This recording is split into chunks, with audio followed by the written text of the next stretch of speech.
Mas do ponto de vista econômico, por exemplo, como é que não poder reerguer a partir de nós próprios? Gosto ali, por exemplo, tem situações como é difícil para mim em poder bem falar assim, ok, tem um fator que nunca pode negar, que tem aquele em inglês se fala structural adjustment programs, que é programas de ajustamento estrutural, que essa está estrangular a África, aquela coisa lá.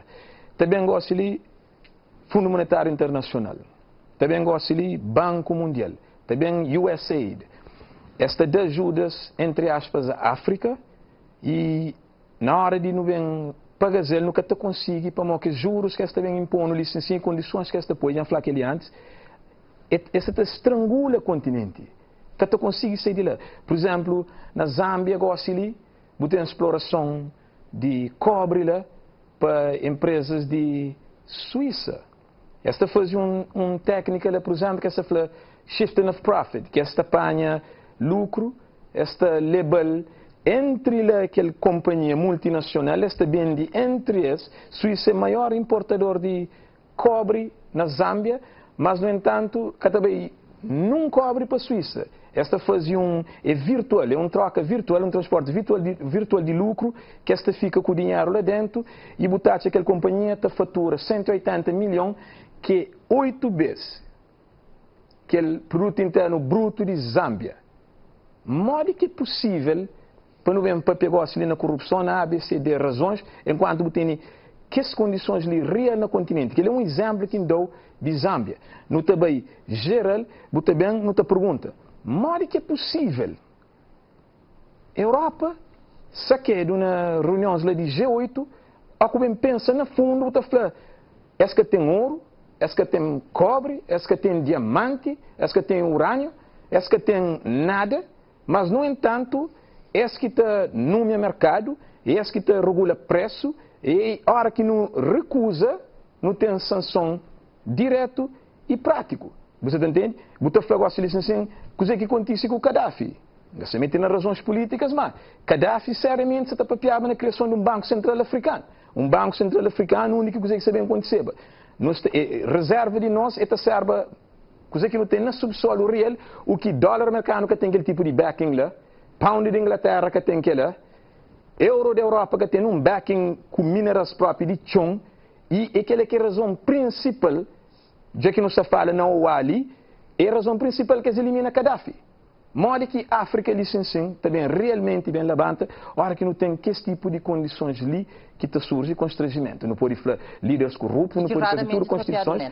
Mas, quer saber papiar, nós somos papiar, nós países, nós governos, é como um apertado. Para mais creio que não consegue fazer nada em nenhum momento. Para modo é esse que te regula, é esse que te dita, é esse que te dita destino de nações. Desse que fazer na conferência de Berlim, se meu irmão acaba de falar ali, traça seus objetivos, ainda seus objetivos está lá traçado, se nunca quebra que as barreiras assim sempre não fica realmente uma União Africana, cima que esta faz com suas civilização, União Europeia ou Estados Unidos da América, para não quebrar barreiras, para não ter uma forma de dinheiro que circula ali, para não parar aquela coisa de para na fronteira, mostra passaporte, simplesmente para tudo que o verdiano não entende, coisa que não quer fazer, porque complica a linguagem, nunca também lugar nenhum, não se cria só problema entre nós mesmos, que é que te desenvolve a África. E agora vamos entrar no ideário do panafricanismo, Abrão Vicente, afinal que ideário é esse? Qual é a grande... Essa é uma pergunta difícil e a África foi envolto também por causa disso num conjunto de mitologias. A África muitas vezes não é real. Nós não vamos, é fundamental perguntar qual é a dívida do Ocidente para com a África hoje. Sim. É fundamental pensar... É um debate que existe no Brasil, por exemplo.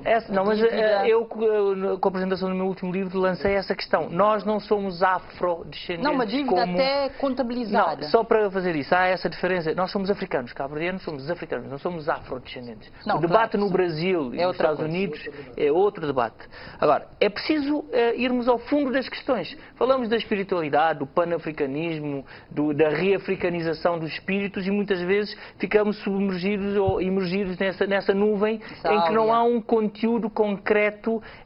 Enquanto nós não recuperarmos a nossa história e a dívida cultural e financeira que a Europa tem para connosco, não conseguiremos avançar com estas propostas. Kizerbo falou disso, o Senghor falou disso, a MSR escreveu ardentemente sobre essa reafricanização dos espíritos. Agora, nós temos que assumir.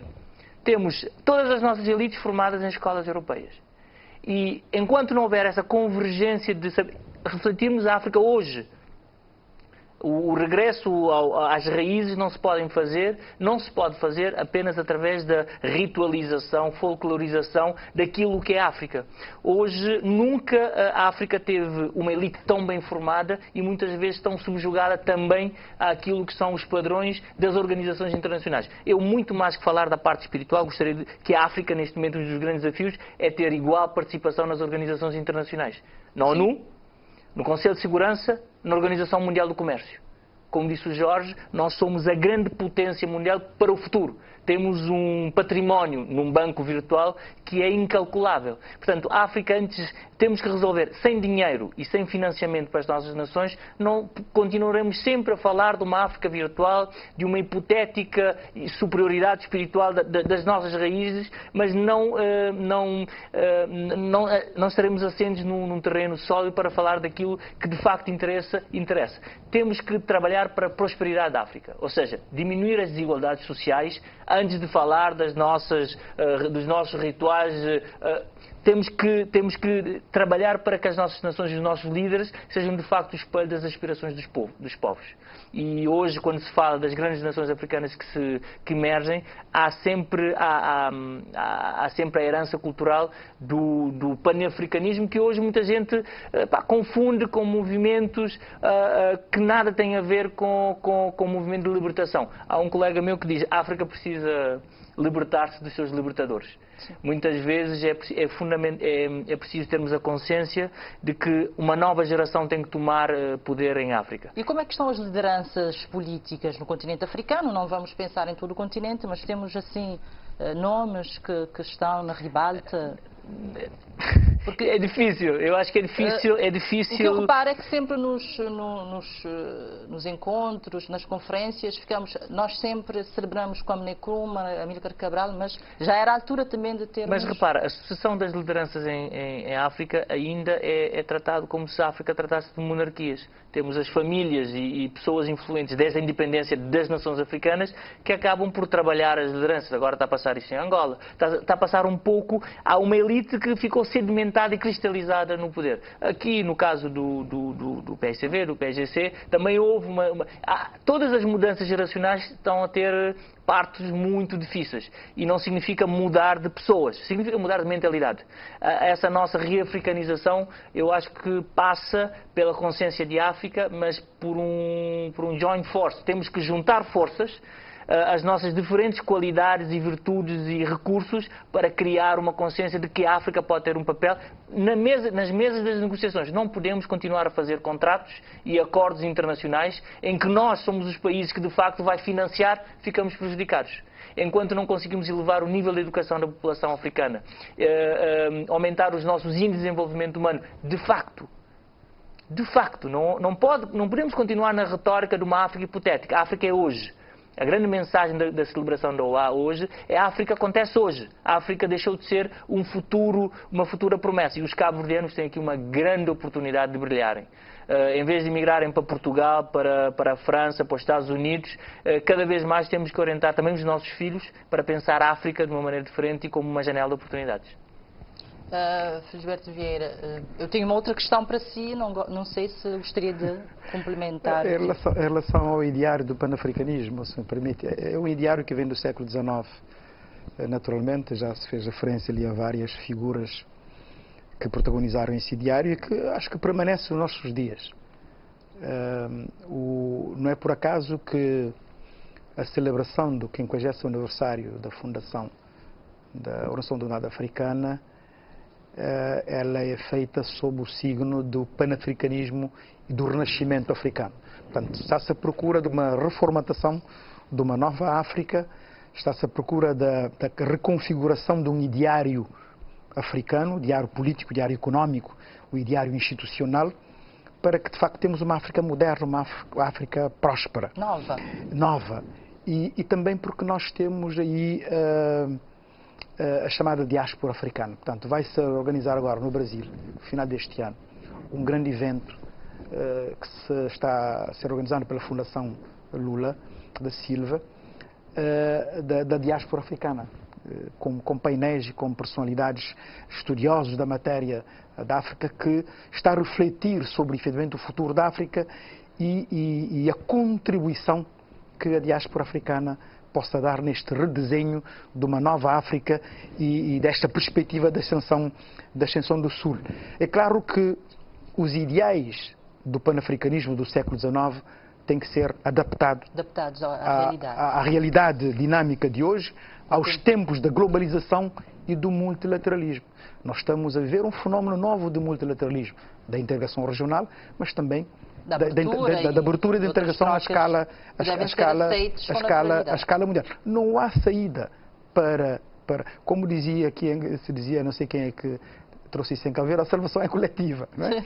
A salvação é coletiva. A humanidade, não há nenhuma, nem a União Africana, nem os Estados Unidos sozinhos, não se consegue salvar se não houver efetivamente um diálogo global abrangente, com o epicentro na valorização da pessoa humana e num humanismo moderno, para que se possa construir efetivamente um modelo de desenvolvimento com estética, com paz e com solidariedade e com coesão.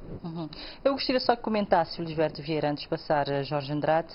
Nós há bocado falávamos de Carlos Lopes, o guineense, que é secretário executivo da Comissão Económica para a África das Nações Unidas, e ele dizia que todos os PALOP, todos os países africanos de língua portuguesa, influenciam a sua sub-região. Como é que recebe esta... Os nossos países têm tido esse... Eu concordo porque a comunidade da língua portuguesa, a comunidade da língua portuguesa está em construção. Está em construção. Ela não é baseada única e exclusivamente na complexidade histórica, no nosso passado histórico. O passado histórico deve servir-nos como retrovisor para possamos fazer ultrapassagens mais rápidas à luz da modernidade. E é uma força económica, é uma força institucional, é uma força cultural, é uma força político-diplomática. E, portanto, aqui há efetivamente uma É uma força real. Uma força real, uma força real com fragilidades, naturalmente. Tendo em conta, por isso que nós dissemos anteriormente que a África ela é una, é global, mas temos várias Áfricas. Temos várias especificidades. E a cultura lusófona tem a sua especificidade. Há idiosincrasias várias dos povos que constituem a comunidade digamos, da CPLP, e ainda temos alguns resquícios na nossa comunidade de não cumprimento dos valores da democracia, dos direitos humanos, etc. E, portanto, é uma comunidade que se constrói, como dizia Max Weber, a democracia se constrói no jogo de tensão. Tensão no bom sentido da palavra. E esta comunidade também está a ser construída nesse jogo de tensão salutar, de procura de pontos de convergência para o desenvolvimento e afirmação da comunidade da língua portuguesa. Nesse sentido, concordo plenamente com o Dr. Carlos Lopes. Há bocado li Jorge Andrade, Felisberto Vieira fala de necessidade de redefinir a unidade africana, tendo em conta essa multilateralidade que é uma condição sine qua non. Gosto de ter interesse de China, de Índia, de Brasil no continente africano. Como é que o continente tem estado a ter proveito? Como é que tem sido a reação desses interesses com relação a esses países, a esses emergentes? Simanta, alguém pensa realmente na questão de maneira que tinha estruturado na pergunta, se as cabem para a África não mais que está bem. Que tem como ir bem? Europa que tem nada, continente americano que tem nada, ele que vaca gorda ali. O problema é que Índia, repara, Índia está abaixo do bloqueio da Inglaterra, não? Brasil está abaixo do bloqueio de Portugal e China, de certa forma, bem meio atrasado naquela corrida, mas é uma corrida que é tudo se atrás de África, quer dizer? A minha preocupação ali E, de uma certa forma, talvez não espera ter uma coisinha mais de sensibilidade na parte de Brasil, de China e de Índia, através daquela cultura que ainda espera mesmo uma coisinha mais gentil naquele traquelete e naquela vaca gorda. Você entende? Sinceramente, não tem que estar alerta no mundo de negócio e conta que não tem que fazer na fim. E, ok, bem, tudo é aqui bem, esta bem com intenção, esta dá o A, esta toma B. E nós não sabemos direito, mas se nunca sabemos fazer nossa conta, e se a África e líderes do continente que está alerta a que as intervenções licenciadas não são perigo de tornar cair de novo naquela questão ali de colonização, você entende? Se eu falava antes, nós nunca temos meios de negócio ali, nunca temos meios de negócio.